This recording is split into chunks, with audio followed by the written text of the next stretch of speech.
धृतराष्ट्र की चिंता। हस्तिनापुर में धृतराष्ट्र अधिकाधिक शोकाकुल होते जा रहे थे। सांत्वना की आवश्यकता महसूस करते हुए उन्होंने विदुर को बुलाया और कहा, हे क्षत्ता, इस नाम का अर्थ है सारथी या विदुर को दिया गया एक पद। आपकी बुद्धिमता महर्षि भार्गव से कम नहीं है। आप धर्म की सभी सूक्ष्मताओं से परिचित हैं। आप सभी कुरुओं को समान दृष्टि से देखते हैं। इसीलिए मुझे बताएं कि मेरे और उनके लिए क्या अच्छा है।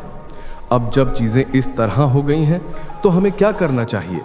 हम नागरिकों का विश्वास और प्रेम फिर से कैसे प्राप्त कर सकते हैं? और विशेष रूप से हम अपने कुल के पूर्ण विनाश से कैसे बच सकते हैं? विदुर ने उत्तर दिया, हे राजन, धर्म के साथ साथ अर्थ अर्थात आर्थिक विकास और काम अर्थात इंद्रिय सुख भी सद्गुण पर निर्भर करते हैं। एक राज्य की सफलता भी सद्गुण पर टिकी होती है। इसीलिए हे पुरुषों में श्रेष्ठ, अपने पुत्रों और पांडु के पुत्रों दोनों से स्नेह करें और उन्हें प्यार करें। जब आपने शकुनी के नेतृत्व में अपने पुत्रों को युधिष्ठिर के साथ जुआ खेलने की अनुमति दी तो आपने सद्गुण को नष्ट कर दिया। अब आप इस बुराई का प्रायश्चित करने का और इस दुनिया में प्रशंसा जीतने का एकमात्र तरीका ये है कि पांडवों को उनका राज्य लौटा दें। जो आपका अधिकार है उसी से संतुष्ट रहें और दूसरों की संपत्ति का लालच न करें।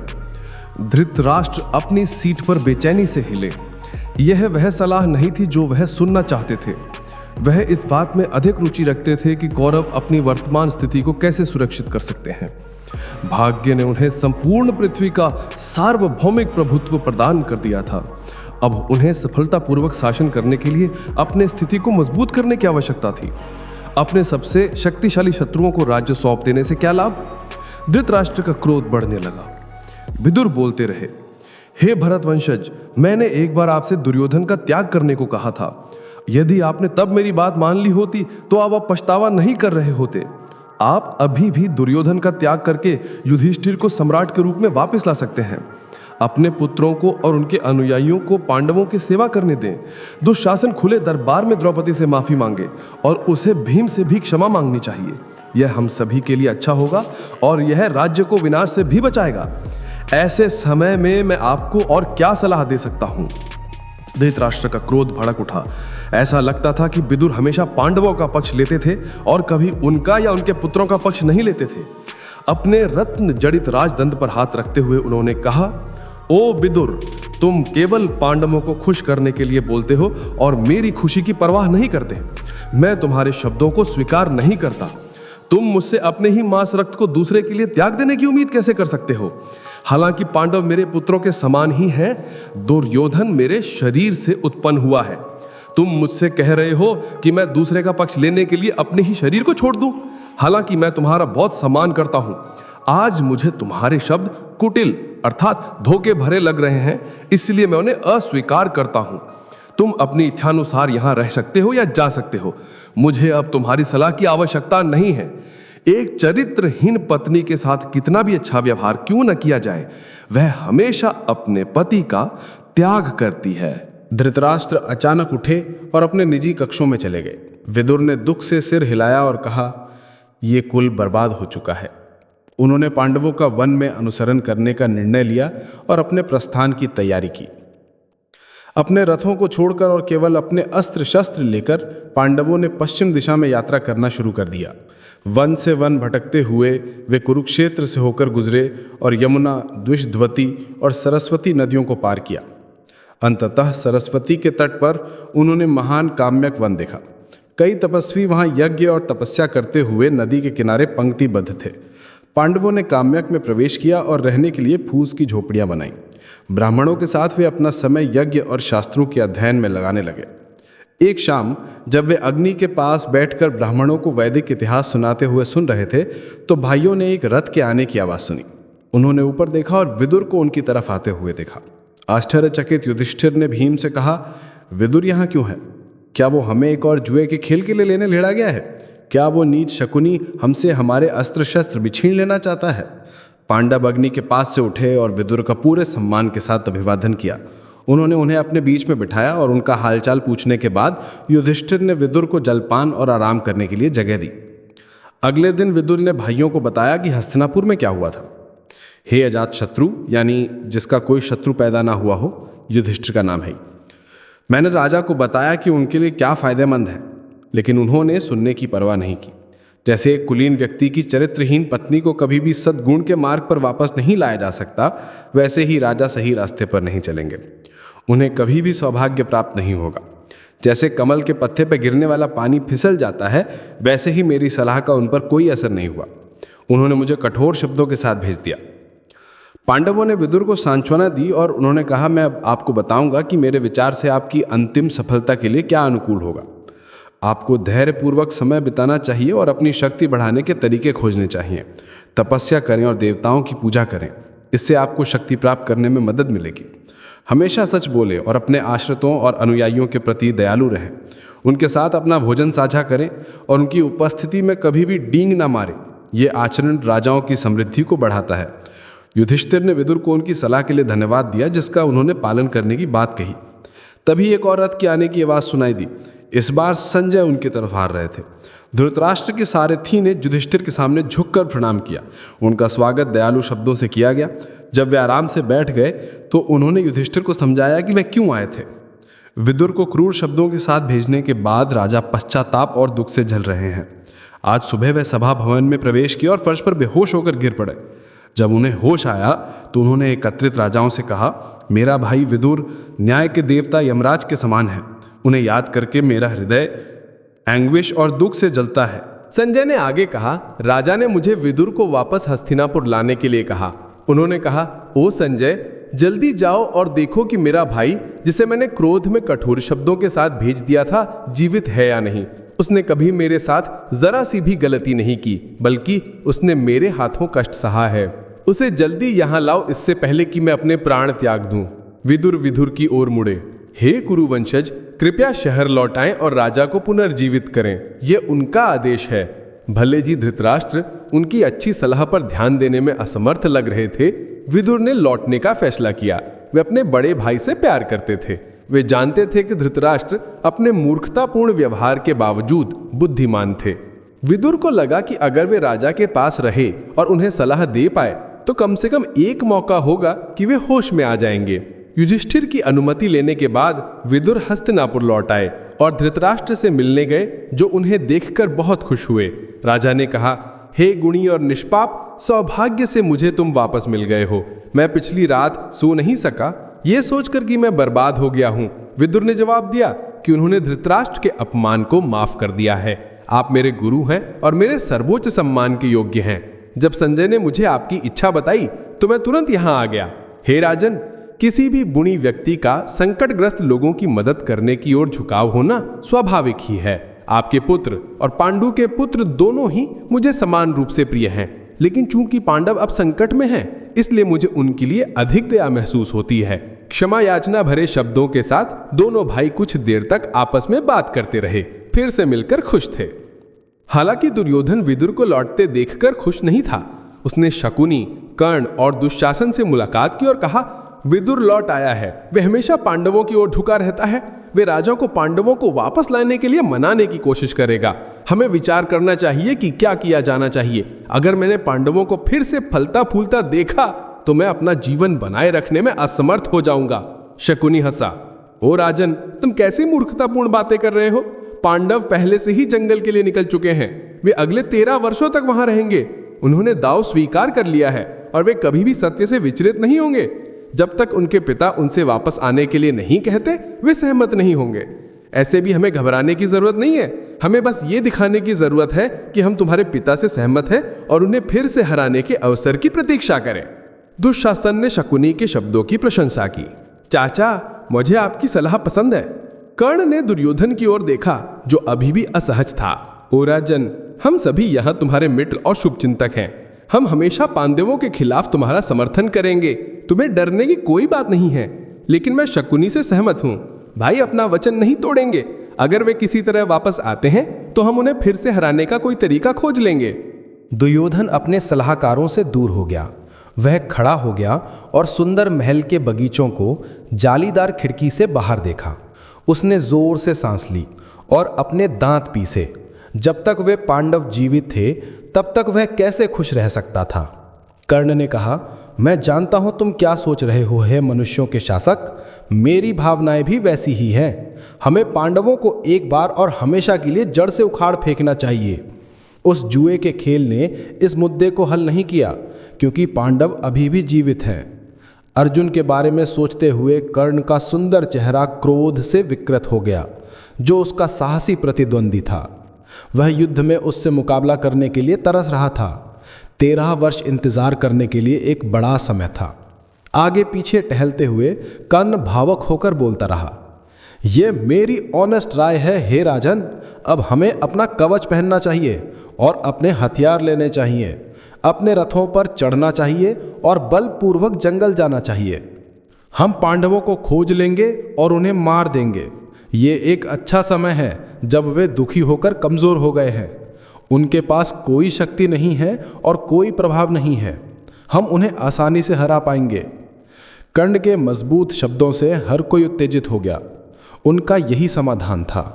बिना किसी हिचकिचाहट के दुर्योधन ने एक बड़ी सेना के साथ जंगल जाने की व्यवस्था कर ली। कर्ण और उसके भाइयों को अपने साथ लेकर वह जंगल के लिए निकल पड़ा। जैसे ही वे शहर से बाहर निकल रहे थे, वे महर्षि व्यास से मिले। ऋषि ने अपने आध्यात्मिक दृष्टि से दुर्योधन की योजना को जान लिया था। उन्होंने दुर्योधन को महल लौटने का आदेश दिया। राजकुमार चैसंट महसूस हुआ, लेकिन वह उनके आदेश का उल्लंघन करने की हिम्मत नहीं कर सका, क्योंकि उसे उनके शाप की शक्ति का भय था। व्यासदेव तब धृतराष्ट्र से मिलने गए। जब उनका उचित स्वागत और पूजा की गई तो उन्होंने कहा, हे महान बुद्धिमान धृतराष्ट्र, सुनो, क्योंकि मैं तुम्हें बताता हूँ कि कुरुओं के लिए सबसे अच्छा क्या है।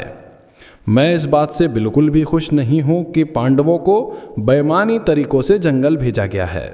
यदि तुम उन्हें उनका राज्य वापस नहीं करते हो तो 13 वर्षों के अंत में वे अपनी शत्रुता को नहीं भूलेंगे। बिना किसी संदेह के वे कौरवों को मार डालेंगे। व्यासदेव कुरु सभा में एक ऊंचे आसन पर बैठे। उन्होंने राजा की ओर देखा, जो अपने मंत्रियों और सलाहकारों से घिरे बैठे थे। ऋषि के जारी रहने पर वे सभी सम्मानपूर्वक सुन रहे थे। तुम्हारा मूर्ख पुत्र अब पांडवों को मारना चाहता है। तुम्हें उसे रोकना चाहिए। यदि वह जंगल में उन नायकों को मारने की कोशिश करेगा तो वह अपना जीवन खो देगा। हे भरतवंशज, दुर्योधन पांडवों से ऐसी ईर्ष्या से देखता है कि जब तक तुम उसकी योजनाओं में हस्तक्षेप नहीं करते हो, वह कुरु वंश को नष्ट कर देगा। हे राजन, तुम दुर्योधन को पांडवों की सेवा करने के लिए जंगल क्यों नहीं भेज देते? तब वह खतरे से बाहर रहेगा। शायद वर्चुअस पांडव उसे पसंद भी करने लगे। यद्यपि मुझे संदेह है। एक व्यक्ति जन से जो स्वभाव प्राप्त करता है वह उसके साथ जीवन भर रहता है।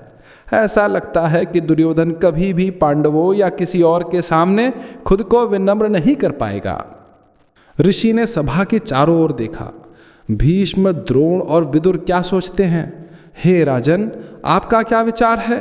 तुम्हें तुरंत सही काम करना चाहिए, अन्यथा तुम्हारा सुख नष्ट हो जाएगा। धृतराष्ट्र ने चमकती अंगूठियों से सजे एक हाथ को उठाया और उसे अपने माथे पर रखा। आह भरते हुए उन्होंने जवाब दिया, हे यशस्वी, मुझे शुरू से ही ये जुए का कारोबार पसंद नहीं था। मुझे लगता है कि मुझे अदम्य भाग्य द्वारा अपनी सहमति देने के लिए मजबूर किया गया था। न तो भीष्म, न द्रोण, न विदुर और न ही रानी गांधारी को जुआ पसंद आया। मुझे इसमें कोई संदेह नहीं है कि यह भगवान की भ्रमित करने वाली शक्ति माया के तहत हुआ। मैं उस समय यह सब जानता था, लेकिन अपने पितृ प्रेम के कारण मैं ईर्ष्यालु दुर्योधन का त्याग करने में असमर्थ था। हे राजन, मैं समझ सकता हूं कि आप कैसा महसूस करते हैं। पुत्र हमेशा एक आदमी की सबसे प्रिय वस्तु होता है, लेकिन तुम पांडवों को भी अपने पुत्रों के रूप में क्यों नहीं देखते? वे संकट से पीड़ित हैं। तुम अब उनके लिए दया क्यों महसूस नहीं करते? मैं अब तुम्हें अपने पुत्र के रूप में संबोधित कर रहा हूं। मुझे अपने अन्य 2 पुत्रों पांडु और विदुर के लिए भी वही प्यार महसूस होता है। तुम्हारे 100 और 1 पुत्र हैं और पांडु के केवल 5 हैं। जब मैं पांडु के पुत्रों के बारे में सोचता हूं तो मैं केवल ये सोचता हूं कि मैं उनकी मदद कैसे कर सकता हूं। हे पुरुषों में श्रेष्ठ, यदि तुम सभी कुरुओं को जीवित रखना चाहते हो तो दुर्योधन को पांडवों के साथ शांति स्थापित करने का आदेश दो। धृतराष्ट्र ने धीरे धीरे सिर हिलाया। उनका शानदार मुकुट खिड़कियों से आने वाली सूर्य की किरणों को पकड़ रहा था। हे बुद्धिमान ऋषि, ये बिल्कुल वैसा ही है जैसा आप कहते हैं। मैं इसे अच्छी तरह से जानता हूँ, जैसे ये सभी राजा जानते हैं। मैंने पहले ही भीष्म, विदुर और द्रोण से वही सलाह सुनी है। किसी तरह मैं उस सलाह का पालन नहीं कर सकता, इसलिए कृपया कुरुओं पर दया करें और मेरे दुष्ट पुत्र को धार्मिक मार्ग अपनाने का निर्देश दे। व्यासदेव ने, जो अतीत, वर्तमान और भविष्य को देख सकते थे, ने कहा, जल्द ही यशस्वी ऋषि मैत्रेय यहाँ आएंगे। वे पांडवों से मिलने के बाद यहाँ आएंगे। वे कुरुओं के कल्याण के लिए तुम्हारे पुत्र को एडमोनिश यानी फटकार देंगे। बिना किसी हिचकिचाहट के उनकी सलाह का पालन करें, अन्यथा वे तुम्हारे पुत्र को शाप देंगे। व्यासदेव तब खड़े हुए और सभा छोड़ दी। जैसा कि व्यासदेव ने भविष्यवाणी की थी, मैत्रेय ऋषि जल्द ही आ गए। केवल एक कमंडल और एक जलपात्र ले जाने वाले उस यात्रा करने वाले तपस्वी का धृतराष्ट्र और उनके पुत्रों द्वारा पूरे सम्मान के साथ स्वागत किया गया। उन्होंने अर्घ्य और अन्य संस्कारों के साथ उनकी पूजा की। तब राजा ने उन्हें सभा में रत्न जड़ित आसन पर बैठने के लिए पेश किया। जब ऋषि आराम से बैठ गए तो राजा ने पूछा, हे यशस्वी, क्या जंगल से आपकी यात्रा सुखद रही?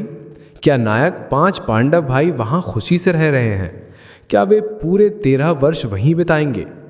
मेरे पुत्रों और मेरे भतीजों के बीच भातृस्नेह कैसे बहाल होगा? मैत्रेय ने सभा के चारों तरफ देखा। तीर्थ यात्रा पर रहते हुए मैं काम्यक वन आया और युधिष्ठिर और उनके भाइयों से मिला। वे अब मृगचर्म पहनते हैं और उनके बाल जटा बन गए हैं और वे वहाँ ऋषियों से घिरे रहते हैं।